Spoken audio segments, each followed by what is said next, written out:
Bridget, as I always call her, my bereaved bestie. I'd do anything for her.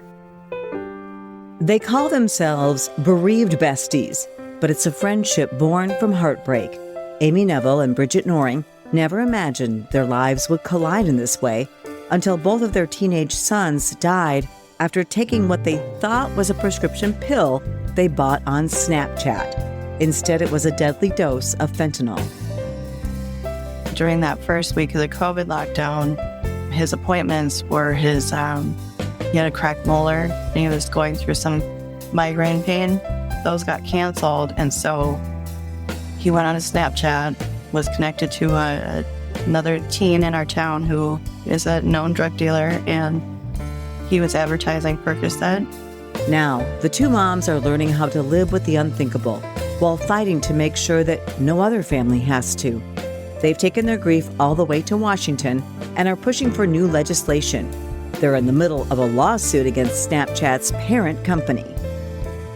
It was really hard sitting in that first Snapchat meeting that we had in 2021 with their executives, and to hear their executives say, well, you should have been monitoring your kids. And it's like, they put it back on you. Oh, but how to monitor your children on an app where the text messages disappear? You can't. There's no way unless your kids save some. Join me as I sit down for this powerful conversation with these moms who are fighting for change to make the digital world safer for your family.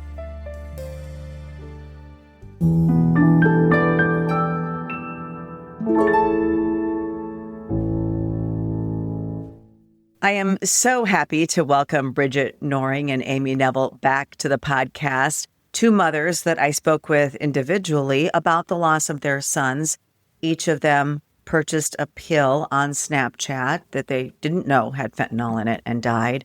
And each of them have joined me in this fight to save other people's children. So thank you so much for being here. Thank you for having us. Yeah, thank you. Let's catch up a minute. How are you guys doing? Depends on the day.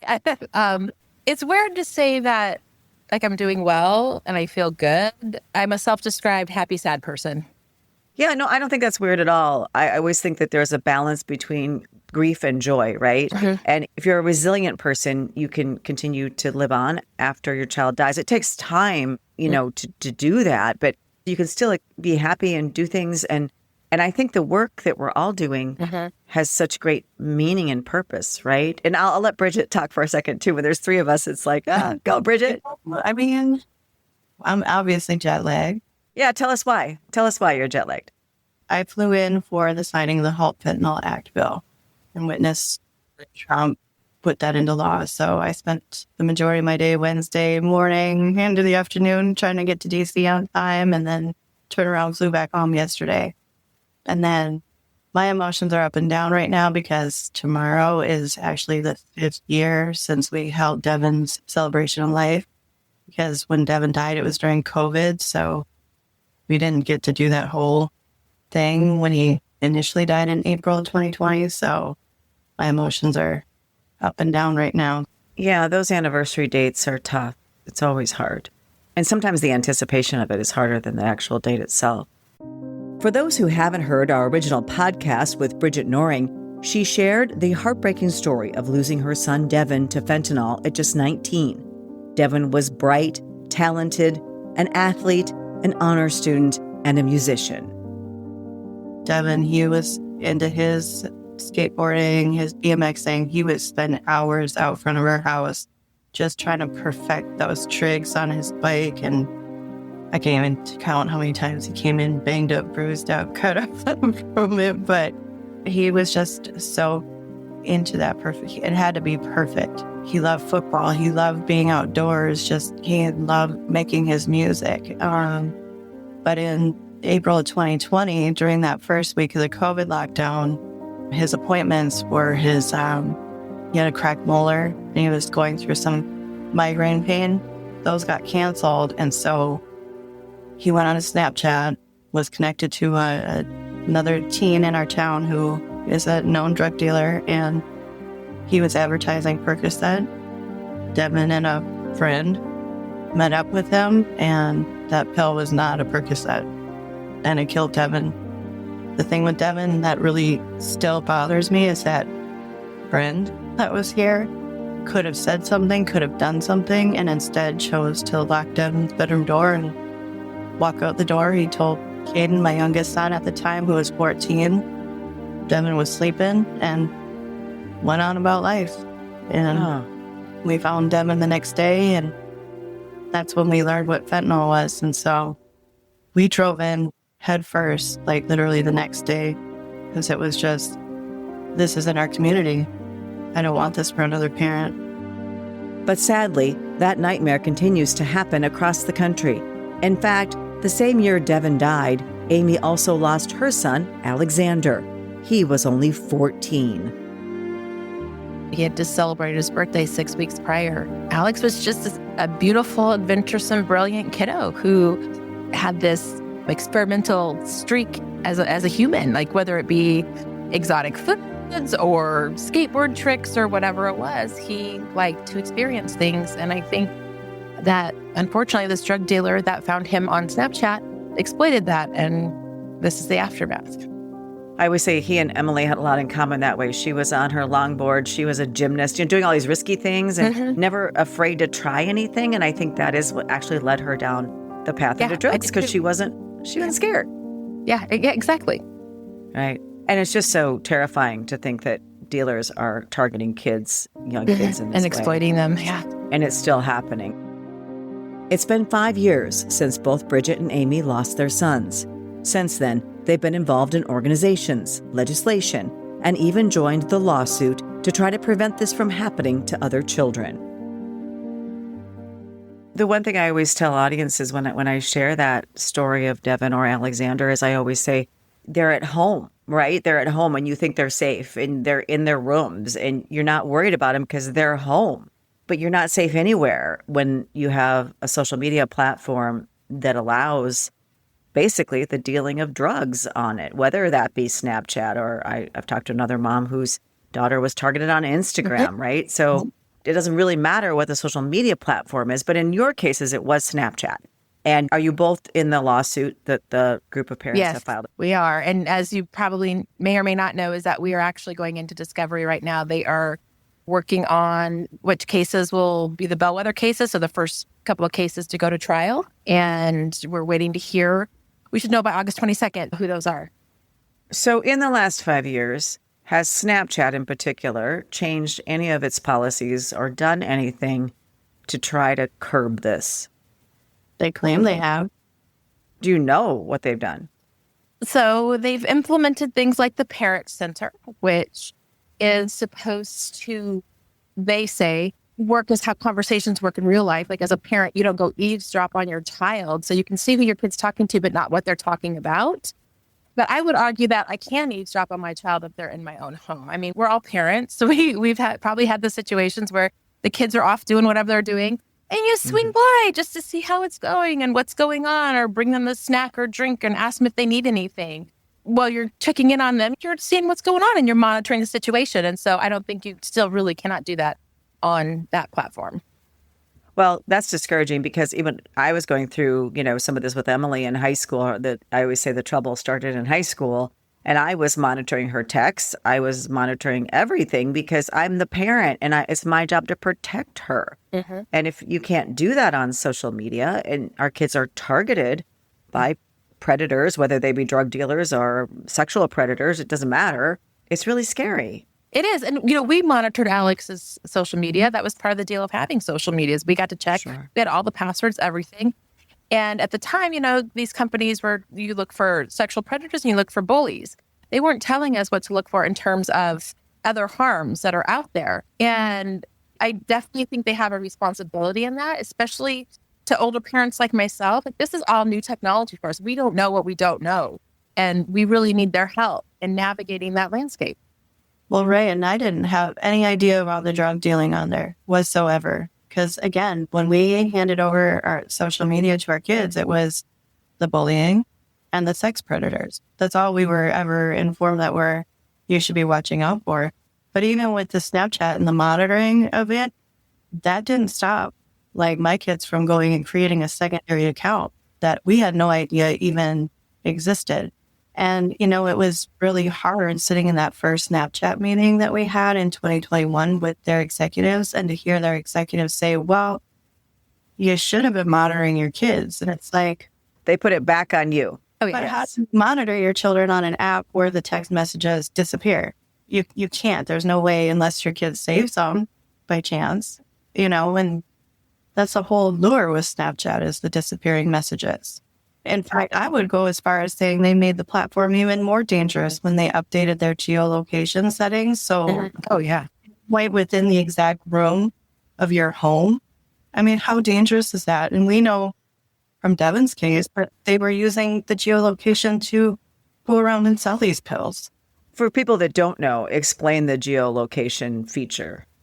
Well, you can turn on the geolocation and it just basically will show where you are at on the little map, and anybody can seek out your kid. I mean, my daughter had it on not that long ago, and I was like, Haley, turn that off. I can see that you're in your home on such and such block.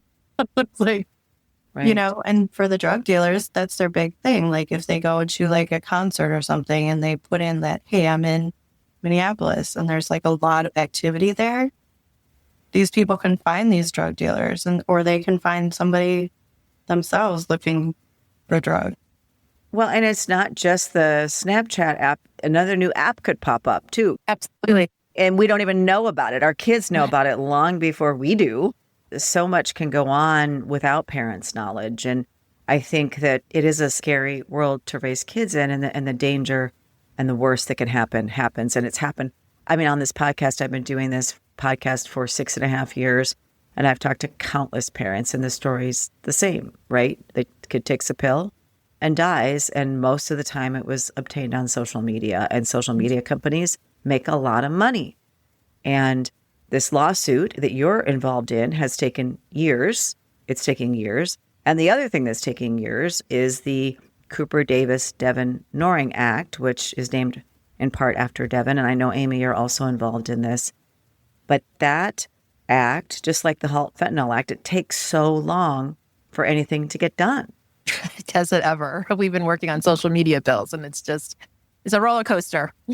Oh my gosh. Every time we think we're like going to get there, it's like something happens. Amy says the earliest the Snapchat lawsuit could go to trial is 2026, but she believes Snap, the company behind the app, is trying to delay it until the spring of 2027. So, we've got years to go. Yeah. And the other thing is, how long has the Cooper Davis Devin Noring Act been going on? And when did Devin's name get added to that? Because I know originally it was just the Cooper Davis Act. It's been a couple of years. Libby and Randy Davis have been fighting for it for years. Devin's name was added last year, July of last year. And Cooper was a boy out of Kansas, right? Correct. Yes. So Cooper and 3 of his friends got 2 pills. They split it amongst the 4 of them. Cooper died from the half pill that he took. The other 3 survived. And so Randy and Libby Davis have been fighting for this pill ever since. And then you sort of jumped at the chance to include Devin's name in it. Why is that? Well, we got a call last June from Congresswoman Angie Craig, and she said, I was reading over this bill over the weekend, and there was just so many parallels and similarities to Devin, and I want to add Devin's name to it. And I said, well, it's not really, necessary. But she's like, no, I want to add his name to it. And so it was like, okay, well, the Davises are okay with it, because I didn't want to step on their toes at all, because that's just not who we are. But they agreed to add Devin's name to it. And so, we're honored to be in that space with them on this. And what a nice tribute for Devin. And so many names could be added to it, right? Alexander's name could be added to it. But you are involved, right, Amy? Oh, yeah. Trying to support any legislation that I can and that I believe in. And then, of course, Bridget, as I always call her, my bereaved bestie, I'd do anything for her. Yeah. Yeah. Well, that's awesome that we do form friendships. It's so weird, but nobody can understand. When I say weird, what I mean is you don't expect that, right? Because when you meet another grieving parent, they know exactly what you've been through and how you feel. And there's almost an instantaneous bond that's formed. There is. I love my family so much, but they don't have the understanding of what this loss is like. It's a completely different level of pain. So when you meet other families, it's like just instant. You get connected. They understand it. They're able to support you a little bit better, I think. Yeah. Yeah. You could just say one thing and you're like, I know, right? I mean, I get it. I've been there. And I know I have those women, especially the moms, right, in my life. And that's who I can always know I can talk to when those things come up. So it's great to have those friends. And it's great to have the support for legislation like this. Now, I know it started going through Congress in 2023, and here we are in 2025, 2 years later. But the same with the Halt Fentanyl Act, right? I mean, there were temporary orders in place, so it never really stopped, but it could have. And the Halt Fentanyl Act meant that dealers can't adjust the formula for fentanyl and then get away with distributing it because it's not exactly the same. Now, tell me the background on this act and what it would do. So the Cooper Davis and Devin Norrie Act bill, that would require these platforms to report to the Attorney General any of the counterfeit pills that are on there, methamphetamine, things of that nature. They would have to be found by either somebody reporting it or their algorithms catch it or their people who monitor or do whatever with the social media side. So then it's my understanding the Attorney General would then turn that information over to, DEA or local law enforcement so they can investigate. Because I know like in Devin's case, the two that were alleged in his case, they were just continuous for years after Devin died, selling these pills on Snapchat. Did other people die from their dealing? Do you know? Allegedly, yeah. And did they ever get prosecuted or convicted? The one actually died a year later from allegedly his own supply. The other one from our efforts helping the Dakota County Drug Task Force, that netted 19 individuals from the Minneapolis street gangs all the way down to the Sinaloa cartel. They had built a case where they were bringing these pills back up through teddy bears and other means from the Arizona border. So the other person alleged in Devin's case, he is serving 5 years right now in federal prison for distribution of fentanyl. But not for death. Yeah. Here at Emily's Hope, we've reported on the case Bridget's talking about. It was the largest fentanyl bust in Minnesota's history. Several people were accused of hiding fentanyl pills inside stuffed animals and mailing them to addresses around the Twin Cities. If you want to stay informed on the latest news about the opioid crisis and substance use disorder, visit our Emily's Hope website. You can also sign up for our weekly newsletter. We've added a link in the show notes to make it easy for you. So the social media companies basically right now sort of turn a blind eye, are allowing drug dealing on their platforms, but they don't allow child pornography on their platforms, right? They have to do something about that. Well, because they're held accountable to that. There's nothing holding them accountable in these drug dealing cases. In Alexander's case, the Cooper Davis Devin Norrie Act might have helped because there was a kid died in this drug dealer's apartment 2 weeks before Alex. So, there's evidence that this guy has killed and has killed, even after Alex died, there's a kid that died 2 weeks after that if this information could have been accessible immediately, maybe we could have saved some lives. Because there's at least 4 deaths that I can pinpoint to this drug dealer on my own. It's just mom, and I'm not law enforcement. So I'm sure there's got to be more. Right. There's so many involved. In Emily's case, the 2 higher level dealers were involved in at least I don't know if they were charged in 10 deaths, but there were at least 10 deaths linked back to them and what they were doing. So it's incredible the devastation that these dealers leave behind and that they can use these tools so easily. It just makes logical sense that there should be some barrier to that, but there is some opposition to it. And the opposition really is privacy, right? I mean, that's one of the biggest things that these social media companies would have to turn in to cops monitoring everyone's messaging.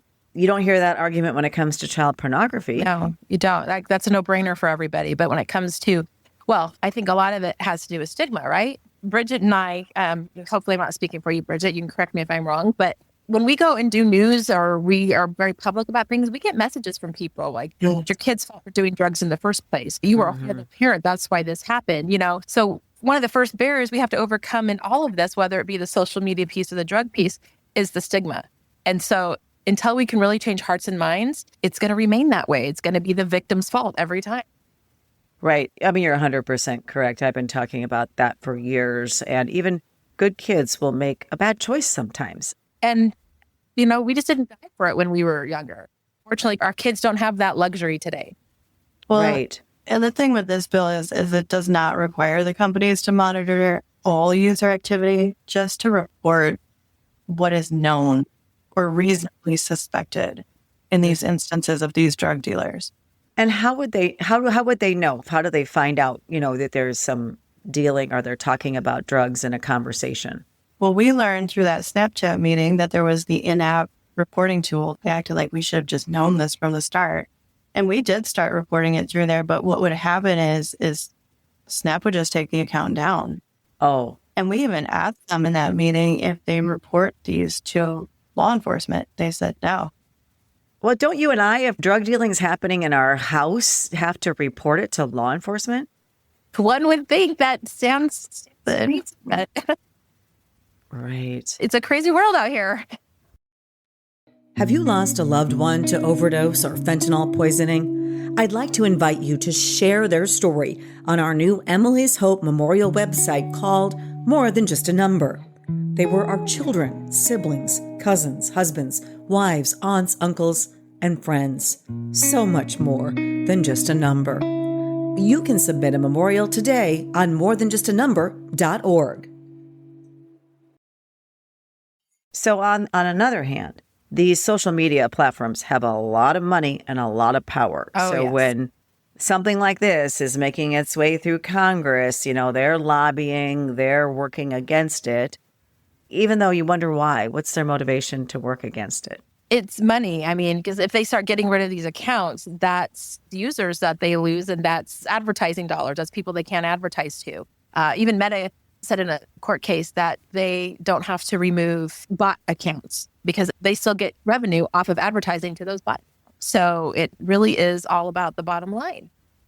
Yeah, it seems like all of our kids died because of money, right? So like the dealers are trying to make money. Our kids died because of greed. And then the greed goes all the way up, keeps going through the chain. Yeah. They spend a lot of money on their lobbyists. I have to question these lobbyists too. Like, do you have children? Like, do you have no soul? How do you defend this? Oh, I think there's a certain point where I remember meeting early on with attorneys, and I asked this one attorney, I'm like, I can't imagine how these tech CEOs sleep at night. And he said, well, money makes for a very comfortable bed. And that was it. That was it right there. But I will say that Bridget and I have been working on social media bills for the last few years also. And, they're spending over $200,000 a day in lobbying. They have groups like Net Choice suing on their behalf when laws do pass on a local level. But I will tell you, there have been these little wins that keep us going. Like there was an organization that was going to name Snapchat as Humanitarian of the Year. And when we met with their CEO, got some experts in there, and they revoked the award. That's a little win in moving the mountain. Getting discovery in our lawsuit is a really big deal, something that we didn't think was going to happen. And then, of course, with the AI moratorium, Blackburn and Cruz struck a deal, and they were going to leave it in the big, beautiful bill. And parents and other grassroots efforts got after Marsha Blackburn, asked her to change her stance, and she did. In fact, she proposed an amendment with Cantwell to remove it, and they got it removed from the beautiful bill. So those little wins show us that our voice is being heard, right? We're getting somewhere. As slow as it is, we are making some progress, and we have to keep going on these things. I think those are big wins. And I also think you guys are doing amazing work. And I go back to what Derek Maltz said from, the former acting head of the DEA. He says these parents should not have to be doing all this work. It shouldn't be the grieving parents. It should be the leaders and the politicians and the leaders of corporations. They should be doing the work to make it a safer place, because we're only doing it for other people's kids. We can't get our kids back. You can't get your kids back. It's really interesting. I was talking like with one of my Uber drivers on the way back to, when everything was done with the signing of the Fentanyl Act the other day. And he said it just hasn't touched them. You're being heard, but it hasn't touched them enough to inspire them to make the changes that you are demanding that they make. So if it were to actually touch some of them, maybe we'll see. Yeah. And just because they've been lucky. I've always said to the beginning, a lot of this is just random. And I do think that, it could happen to anyone. And some people are just lucky. It hasn't happened to them. They're lucky. And in my belief, I'm just going to say this is my opinion. A lot of their portfolios are tied to investments and are tied to these companies. So if these companies money, you're talking about money again. Their Yes. stock goes down. Yeah. Still, both Bridget and Amy are optimistic about the Cooper-Davis-Devin-Noring Act. The bill was reintroduced this month in both the House and Senate after failing to reach a vote last year. We had a really huge support in the Senate, on the Senate side for this bill. The Senate is doing an amazing job. Like, they're seeing the problem, they're understanding the problem, but it feels like when it gets to the House side, that's when it just breaks down. And I think a lot of that has to do with there are several leaders at the podium who are influenced by big tech, who don't want to bring these bills forward. I mean, we saw COSA, the Kids Online Safety Act, get completely just thrown to the side like it was nothing. And like I said earlier, it's just so frustrating because these bills will save lives. Right. And we're talking about real children's lives who have been lost. So you ask if we're being hopeful. Like, if we're not hopeful, what do we have?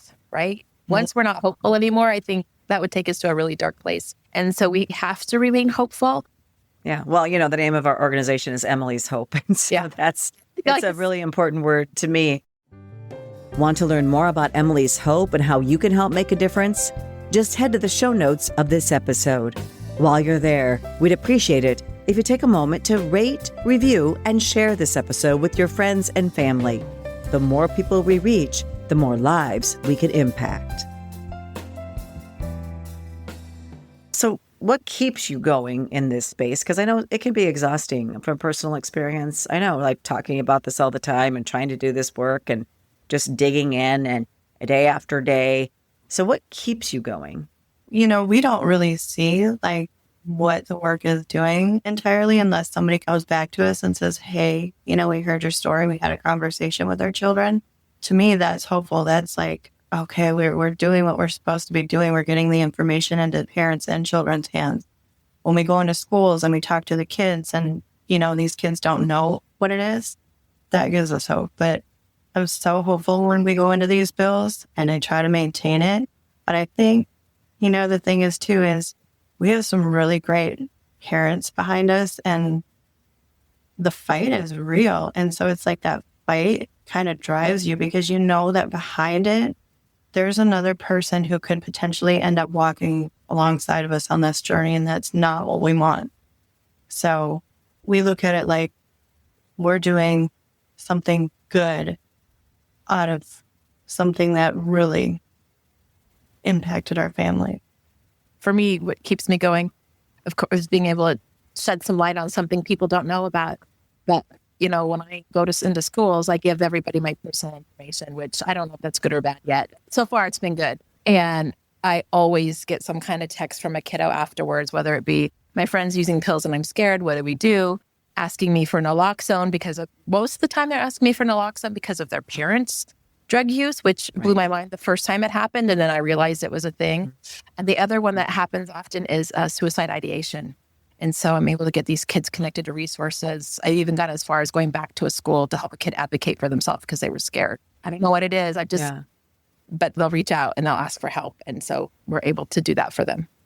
I always say if we just touch one person's life in a school or any setting, really, if just one life is saved out of all of this work, out of years of work, if just one life, because of the ripple effect, that one loss and the collateral damage, I think that then it's worth it. It is. But Angela, you could put 30,000 kids in front of me and be like, look at all the lives you saved. Or you can have your kid back. I would take my kid every time. Yeah, of course.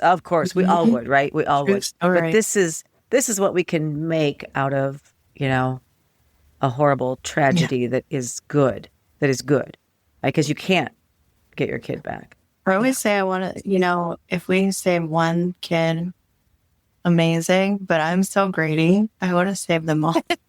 I started a few years before you, and when I heard somebody died, I was like, what? Didn't they hear me? I feel like I'm shouting from the rooftops, but then I realized that this is going to continue, even no matter how loudly I speak or what my platform is, I know, Amy and I, we always say, where's the end?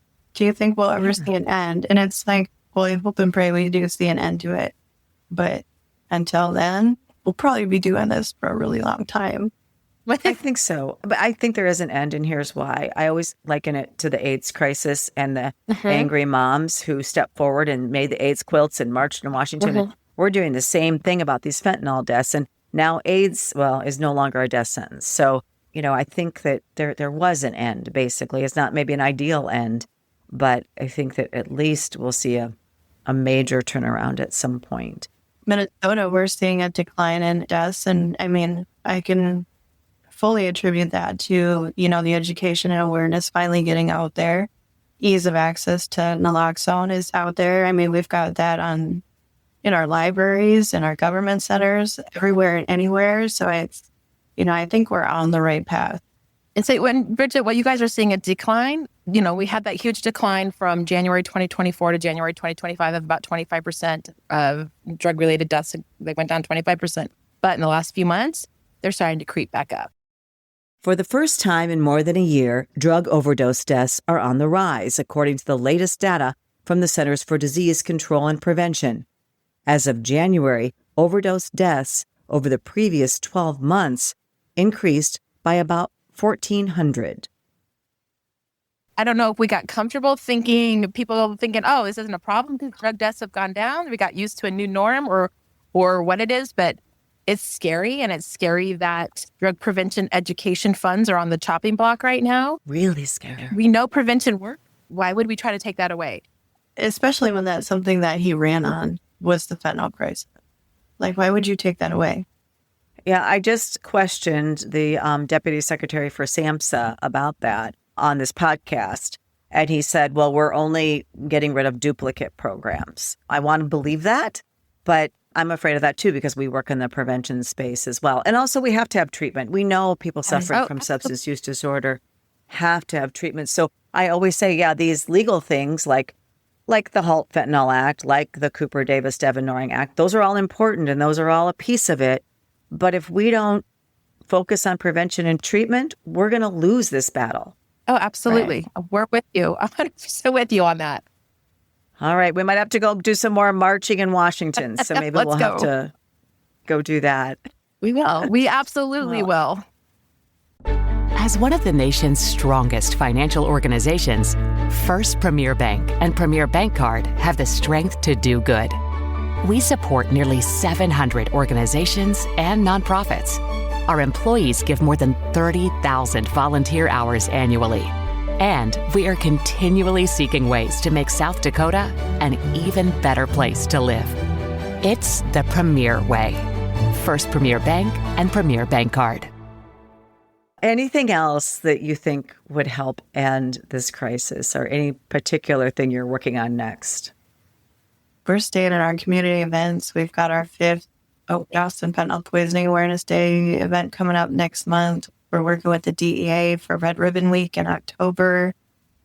I mean, we're just staying as visible and relevant in the community as we can.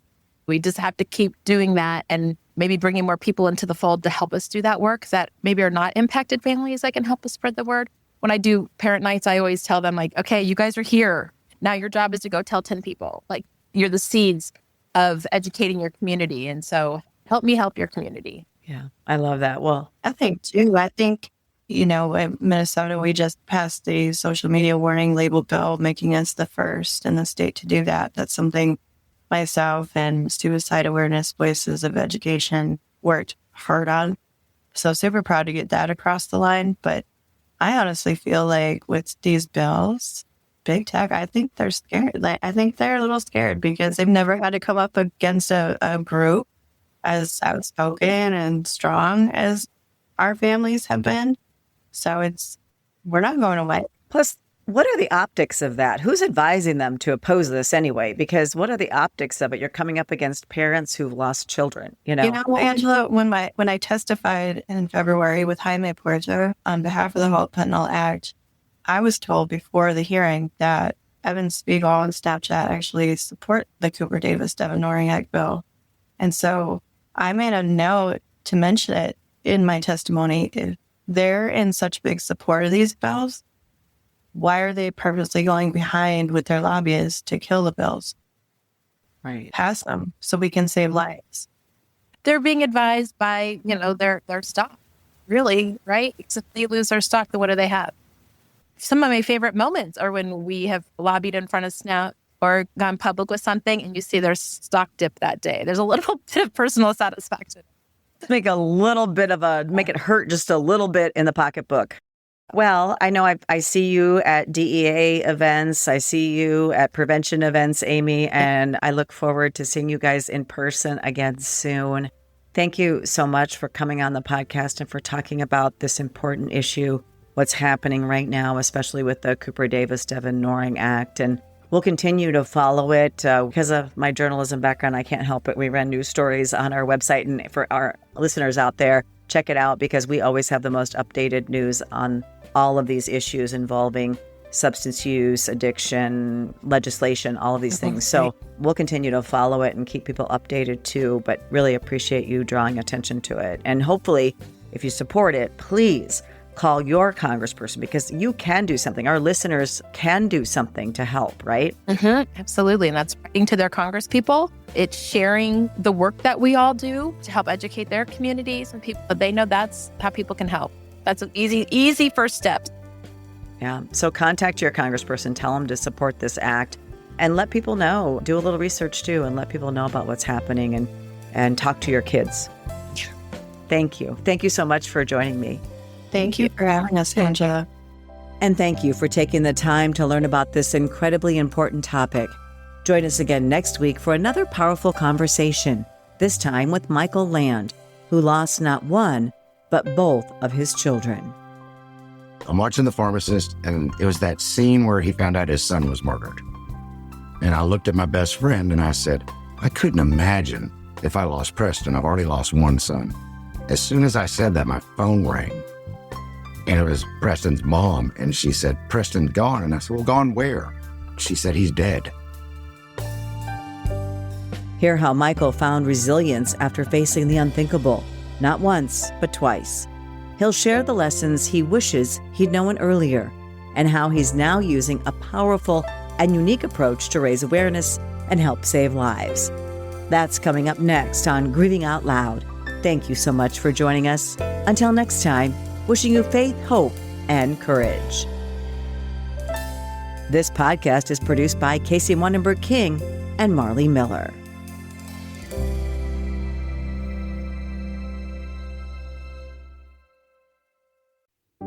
Are you ready to protect the next generation from the dangers of substance use?